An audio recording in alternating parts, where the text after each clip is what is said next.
Jonah. Now the word of the Lord came to Jonah the son of Amittai, saying, Arise, go to Nineveh, that great city, and call out against it, for their evil has come up before me. But Jonah rose to flee to Tarshish from the presence of the Lord. He went down to Joppa and found a ship going to Tarshish. So he paid the fare and went on board, to go with them to Tarshish, away from the presence of the Lord. But the Lord hurled a great wind upon the sea, and there was a mighty tempest on the sea, so that the ship threatened to break up. Then the mariners were afraid, and each cried out to his God. And they hurled the cargo that was in the ship into the sea to lighten it for them.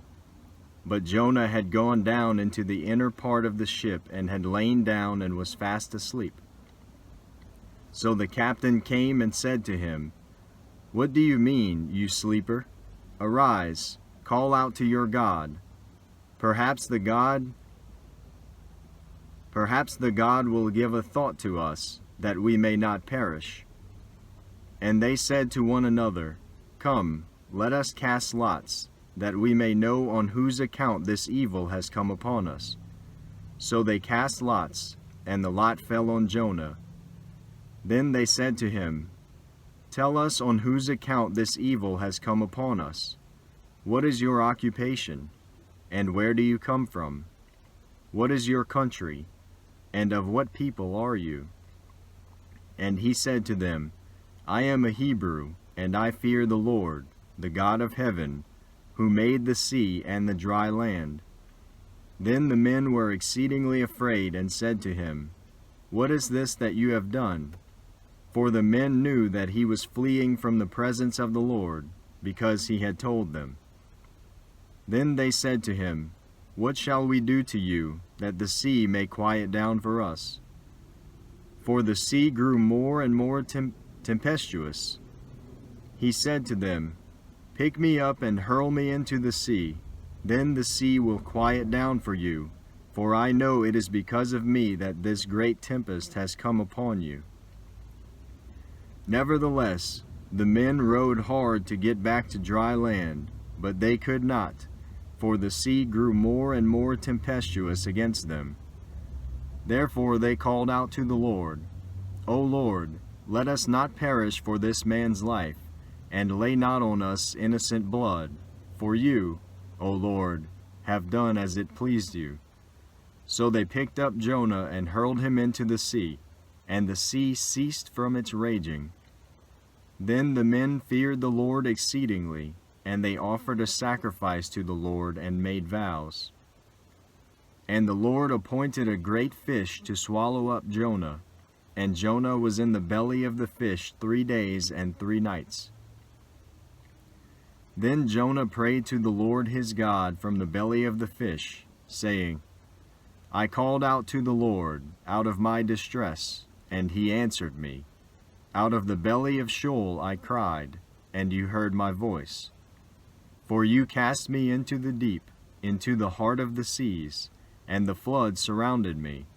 All your waves and your billows passed over me. Then I said, I am driven away from your sight, yet I shall again look upon your holy temple. The waters closed in over me to take my life. The deep surrounded me. Weeds were wrapped about my head at the roots of the mountains. I went down to the land whose bars closed upon me forever. Yet you brought up my life from the pit, O Lord my God. When my life was fainting away, I remembered the Lord, and my prayer came to you, into your holy temple. Those who pay regard to vain idols forsake their hope of steadfast love. But I, with the voice of thanksgiving, will sacrifice to you. What I have vowed I will pay. Salvation belongs to the Lord. And the Lord spoke to the fish, and it vomited Jonah out upon the dry land. Then the word of the Lord came to Jonah the second time, saying, Arise, go to Nineveh, that great city, and call out against it the message that I tell you. So Jonah arose and went to Nineveh, according to the word of the Lord. Now Nineveh was an exceedingly great city, 3 days' journey in breadth. Jonah began to go into the city, going a day's journey, and he called out, Yet 40 days, and Nineveh shall be overthrown. And the people of Nineveh believed God. They called for a fast and put on sackcloth, from the greatest of them to the least of them. The word reached the king of Nineveh, and he arose from his throne, removed his robe, covered himself with sackcloth, and sat in ashes.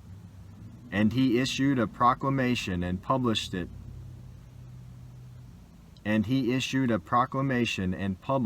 Through Nineveh, by the decree of the king and his nobles, let neither man nor beast, herd nor flock, taste anything. Let them not feed or drink water, but let man and beast be covered with sackcloth, and let them call out mightily to God. Let everyone turn from his evil way and from the violence that is in his hands. Who knows? God may turn and relent and turn from his fierce anger, so that we may not perish. When God saw what they did, how they turned from their evil way, God relented of the disaster that he had said he would do to them, and he did not do it. But it displeased Jonah exceedingly, and he was angry. And he prayed to the Lord and said, O Lord, is not this what I said when I was yet in my country? That is why I made haste to flee to Tarshish, for I knew that you are a gracious God and merciful, slow to anger and abounding in steadfast love, and relenting from disaster. Therefore now, O Lord, please take my life from me, for it is better for me to die than to live. And the Lord said, Do you do well to be angry? Jonah went out of the city and sat to the east of the city and made a booth for himself there.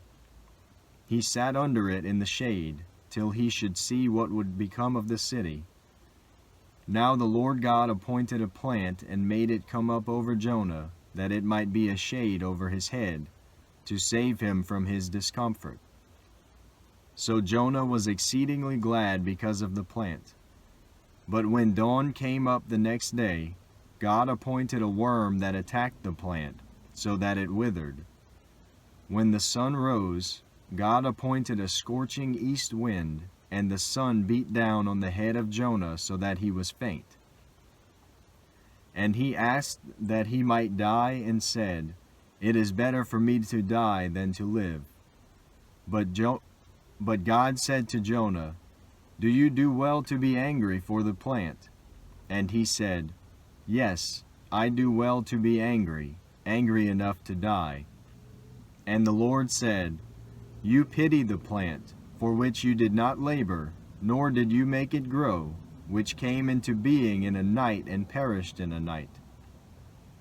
And should not I pity Nineveh, that great city, in which there are more than 120,000 persons who do not know their right hand from their left, and also much cattle?